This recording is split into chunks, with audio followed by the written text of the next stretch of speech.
baby. Doom, doom, doom, doom, doom, doom, doom. Yeah, it's rice, rice, baby. Doom, doom, doom, doom.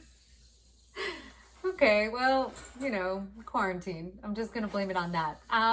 Today I'm going to be introducing, I know I shouldn't play favorites, but my favorite sensory base. It just is, guys. Colored rice. Hopefully you can see it. Rainbow rice. So today I'm going to show you how I make it. There's lots of different ways you can, but this is my variation. And then I'll share maybe some ways that I would utilize it in play. So here's a finished product, but let me walk you through the process. So the first thing that you're going to want to do is take some white rice, put it in a small Ziploc bag. I would say sandwich or quart works best for this.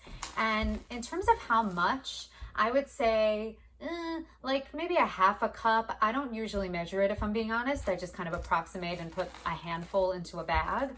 Each bag that you make is going to be a different color. So if you're making only one colored rice, like maybe your child really just wants blue rice, you can probably use a bigger bag and more rice. If you're making lots of different colors, you want to put in less into the bag and use smaller bags. Okay, so I've already pre-measured out.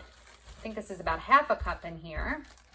You're gonna have your Ziploc bag open. Your little one can assist you with this. This is actually really good for fine motor skills, squeezing the food coloring.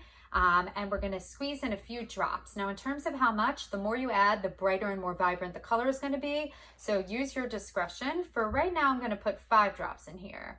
1, 2, 3, 4, 5, okay. And again, if you do a little less, it's going to be more like pastel colored. If you do more, it's going to be a little more bright and vibrant. And then comes the next step, which is massaging the bag. Now, just be a little careful here. I've gotten a little too bag happy massaging it and the bag explodes. So just be mindful of that. But we're going to squeeze and mush and squish. Oh, see? See what I did there? Okay, so you're gonna wanna make sure your bag is sealed and very secure, and then start massaging, and don't go too rough on it.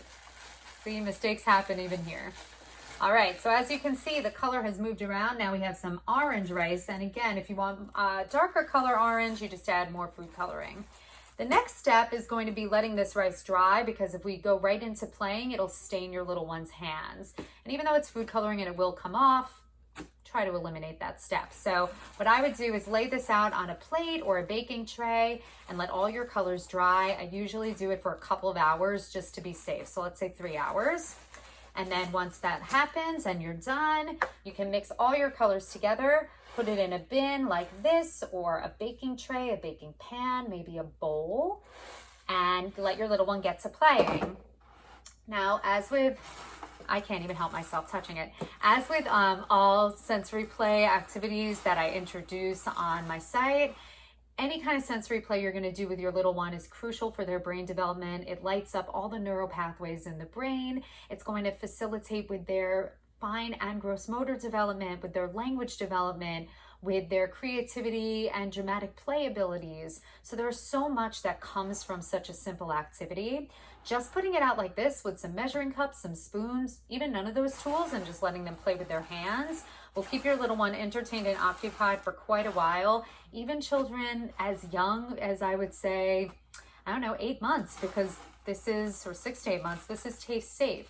But I would say particularly with the toddler group, these activities will keep them stimulated for quite a while. And then there's lots of opportunities for extension. Oh, I thought I had them out here, but you know, putting letters in here, which I just did with my toddler class, and hiding them, or really any toy at all, putting cars and trucks or other items inside, burying them, and then using their little muscles in their fingers and hands to find them.